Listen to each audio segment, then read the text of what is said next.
what's up YouTube? So yesterday we finished a 12 link or 10 link BV1. Well, this is actually a 10 link, and it was an incredible craft. It took us less than 30 minutes to finish. It took a grand total of 12 exalts, and it was actually just a miracle. Very, very lucky with the recombining and hitting two AUG influences back to back. And I guess this is payback since we spent around like 5, 6, 7 mirrors on the 12 link claw and never really hit it, even with a lot of attempts at the suffixes. So I'm going to walk you through the process of which we made this and how lucky we got, and also a little bit of background into the wand from last league and the two differences between these wands. And the main thing is that one of the links is not really a link, but it actually gives more damage than increased area of effect. Now, I do know a lot of people wonder, how can you exactly play this build without Mage Blood? And Mage Blood is a pretty hard item to take off of a lot of builds, because when you take off Mage Blood, everything has to change. Your gloves, your rings, and everything else suddenly needs a lot more resist. So it becomes a huge problem in order to take off Mage Blood for a lot of builds. But in today's stream, I'll probably try to tinker around with the character, buy a Stygian, and try to simulate how exactly the build will feel without Mage Blood. I do think that fixing the resist is probably one of the biggest issues. And obviously you would use 2 Void Batteries, because if you had to set up, you wouldn't not be using a Mage Blood. But the resists are a huge issue, but you can get resist on your rings generally. And it's usually the armor value that you get and the move speed. The move speed feels really bad without the Quicksilver Flask, but it's definitely workable in the sense that you'll pretty much lose half of your flash effectiveness from everything. But there are ways to make up all of these suffixes without Mage Blood, and it really just comes down to fixing up your suffixes on your gear. And Mage Blood, what it does amazingly well is it allows you to gear and not really have to worry about getting all of the perfect stats. You no longer need to be worrying about getting perfect resist on your gear. And it also gives you a huge movement speed increase, and it allows you to run curse maps like Ellie Weakness without really worrying about anything. And that's probably one of the biggest things. Another huge thing is getting the armor up at all times. So instead of 1,700 armor, you will have 12,000 armor even without determination. But you will still have a decent chunk of armor even without the Mage Blood, since you will have, what's it called? You can still press the flask. You just lose that 100% increased effect. But anyhow, let's get started and see how exactly this wand was created. So this is the wand from last league, and this was actually Path of Maps wand. There was another one that was mirrored a lot more purely because it came out first. Then the main difference between this one and the last one is that this roll here, Crit Strikes, it actually shares Crit Strikes with the attack-based mod, and it's an identical skill gem, but the attack-based one has increased critical strike chance without spells, and this one is increased critical strike chance with spells. And what this means is that you get an extra 82% spell crit on this wand compared to the other version. So what this wand does is it allows you to have your Blade Vortex in, and you can have cold penetration, 40% more spell damage, increased area of effect, increased critical strikes, and increased critical damage. So in essence, you have 1, 2, 3, 4, 5, 6 links on the wand, and then you have 7, 8, 9, or 8, 9, 7, 8, 9, 10, 11. So you have 11 links total between the Squire, the wand, and the mods on the wand. Now, this is actually incredibly hard craft, and I think he estimated that it would cost around 14,000 exalts to make this last league with the cost of AUG influences. Now, the main problem with this wand is you can finish the suffixes first, but then with the prefixes, even though you have a crafted mod, the problem with the prefixes are the weighting is so low. Cold penetration is 100 weight, and socket skills deal 40% more damage is a 500 weight. And this actually makes a huge difference, because if you look at this, usually if you do suffixes last, the crit strikes is a 1,000 weighting each, and then crit damage is a 1,000 weighting each. So you can see, even though you're missing a prefix and you can craft on a prefix, hitting the socket skills deal 40% more damage of a 500 weight, and then cold pen, which is 100 weight at T1, is incredibly hard. So 14,000 exalts nearly to make this wand.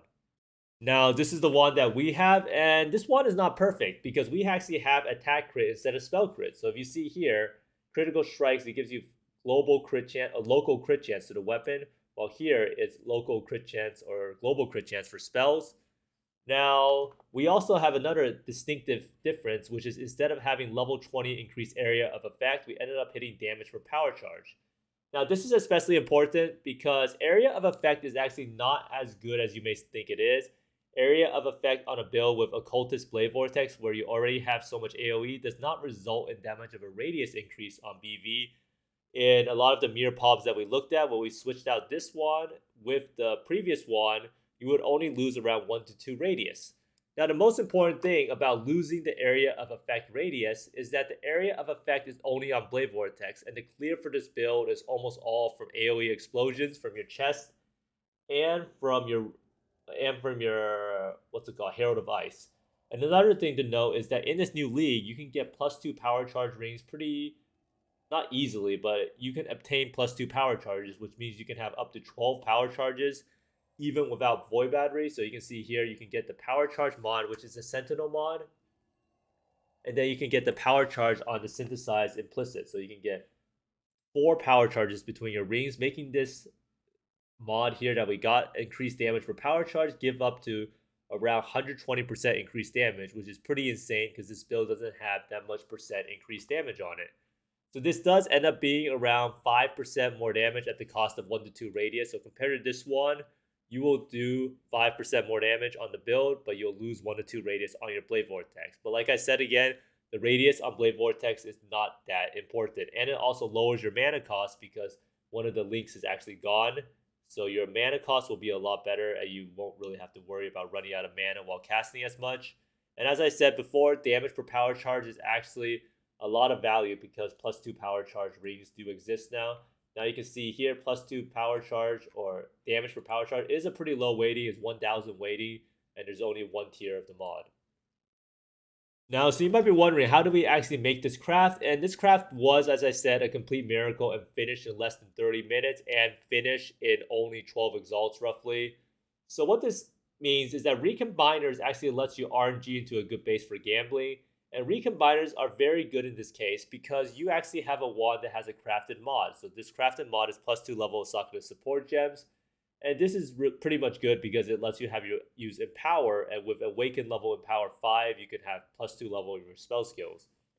So the reason behind recombiners is you get to create this base, and you can recombine with Awakener's Orb, or you can recombine level 20 Cold Pen with level 40 with Sakura skills deal 40% more spell damage in order to get this initial base. So that's how we were able to obtain this base.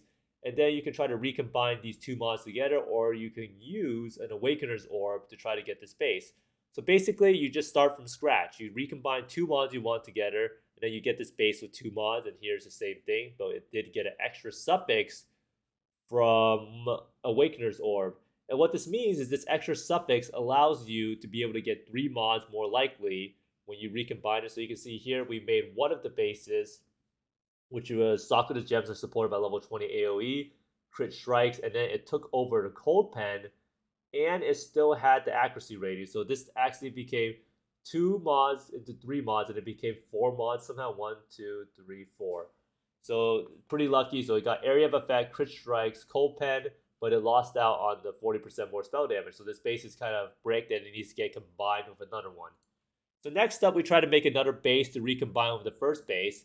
And this is because we really want to Sakura skills deal 40% more spell damage, because you really can't craft or use the wand without that base. So we decided to make another one, and this one here, I think was Awakener's Orb or from more recombining, and it ended up getting Sakura's Gems are supported by level 20 Cold Pen, and Sakura skills deal 40% more spell damage. And then we had the crit multi-roll. And then next up, we have another one that we had, which was Sakura Gems are supported by level 20 increased crit strikes and an 18 crit damage. And then we crafted on cold damage to give it another mod, so you have a more chance at more mods on the resulting base.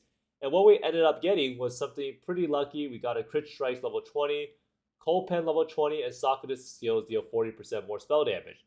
So the original thought was that we would try to combine these two mods together and see what we came out with. So ideally, if you try to combine these two bases together, you could potentially get Sakura skills deal 40% more spell damage, level 20 Cold Pen, crit strikes, crit damage, and area of effect, or one of those.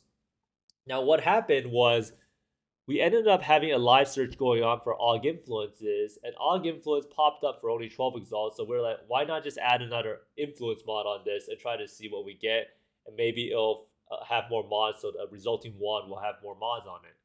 So what happened was the guy hit the luckiest AUG influence ever. We decided to YOLO AUG influence on the second base, like I said, because it popped up, and it ended up hitting level 20 critical damage. So then we have a base that's already almost perfect. His socket skills deal 40% more damage, level 20 cold pen, level 20 crit damage, level 20 crit strikes. And then you would craft on a +2 support gem. So we crafted on mana for now. So now all you need is one last AUG influence. So this is like trying to hit the lotto, trying to get two like 20% and then another like 10% chance back to back. And what happened is here. So this is gonna be me talking about what actually happened with the wand. So this is, we used another AUG influence to try to hit area of effect, damage per power charge, faster casting, or onslaught. Now, if you see here, if you go over all of this list, and I did go over all of this list of what mods would actually benefit, this is not, doesn't do anything. Pierce doesn't do anything for Blade Vortex. This doesn't do anything. Faster casting doesn't really affect you on Blade Vortex of Unleash. This we already have on it. This we already have. Spell Cascade does not really affect Blade Vortex. Volley does not affect Blade Vortex. This mod is actually really good for damage. This mod would break Blade Vortex because you don't want to convert your cold to chaos. This mod is actually really good in terms that it gives you more radius but less damage than this power charge mod. This mod we already have on the item. This mod we can't use. This mod is actually technically okay because it gives you onslaught on hit and some cast speed. Spell Echo is bad because it actually lowers your damage and it gives you more blades. But so you don't want Spell Echo. So you can see here, out of all of these mods you can hit on the AUG influence, there's pretty much none that it could actually hit that would be that beneficial besides area of effect, damage per power charge, faster casting, or onslaught. So those are the only ones, with these first two being a lot better. So you can see here, this is the last AUG influence that we use, and here I'm kind of like trolling the person. So one of the best ways to craft, right? You give them the mirror item. You also want to give them all of the exalts at once. And the reason behind that is if you give someone the payment up front, they'll be much less likely to scam you. Now, this guy was only a Awakened or Trusted Service Provider, but he had a pretty nice looking hideout. Like if you look at this hideout that I entered, it looked pretty nice. Like this guy put effort into his hideout. So you know it's probably not going to be a scam. Like look at all this detail. Attention to detail is key. So basically, I traded him the money up front and the wand and told him to do it. Now, I don't know if he actually knew how good the body hit was, but basically, he did it. He traded it back to me. I looked at it. I couldn't really tell what it actually got because I expected to see a pseudo link, but I just saw that it was this. But then a look of realization happened, and I was like, man, we actually got pretty lucky. So you can see here, that's how we ended up getting it. So thanks to this guy, Helix SSC. So pretty lucky. I don't even know if he thought it was that good because he never even really said anything to me after that. But very, very lucky craft. And that's what crafting really is. If it hit anything else, it would have probably been a brick, and then we probably wouldn't have kept it.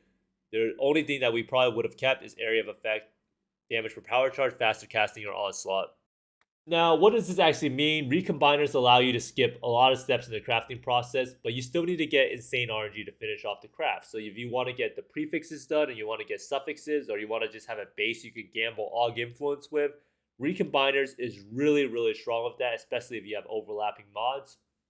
Now, as you can see here, the 12-link claw, we also did it with having the finished prefixes with recombining, and then we tried to do the suffixes, but we never were able to hit two AUG influences back to back on the suffix like we did here on this wand. Now, this wand can be used for Blade Vortex or Winter Orb, and both builds are probably insane in Crimson Temple due to the layout. Blade Vortex is an absolute joy to play in Crimson Temple because of how narrow it is and how you can just pretty much walk and kill everything. And I will be trying to fix up the Blade Vortex guide and trying to make a more budget version for everyone, because I do think Blade Vortex is probably one of the best builds in the game for mapping. And the wand has already had 6 copies, so already more than made up the cost of making it. The total cost was around 12 exalts. Actually 22, I guess 10x for the base and then 12x. Oh yeah, 10x for the AUG influence and then 12x for the other AUG influence, so 22x total. And you can see here, this is the spreadsheet of what we spent on our mirror items so far. This is the 12 link wand for instackers, and we spent like 74x. The claw, we spent 1,131 exalts. Loom turn ring, which is a power charge, LE weakness, implicit synth ring, is something we actually spent 120x on. And then the wand that we just made only spent 22x. So in the end, crafting is all RNG. And be prepared to lose all your money crafting, especially on crafts like this, where you have to buy AUG influences and start over if you miss. So mirror the wand if you want. You can definitely play BV with just power, what's it called, void batteries, and I think it's around half damage, but it is what it is. But thanks for watching, everyone. I hope this process really showed you that getting lucky is the best way to make items in crafting. I also ID'd this item off the ground when I'm ready yesterday. and not So if you have a corrupted items, unique monster drop corrupted, you can find something like this. I'm not sure how much this is worth, but this pretty much dropped on the ground like this. +2 fire, life, and damage over time multi on the amulet. But thanks for watching, everyone. I hope you find more mirrors, exalts, and mage plus than me, and see you next time. Bye.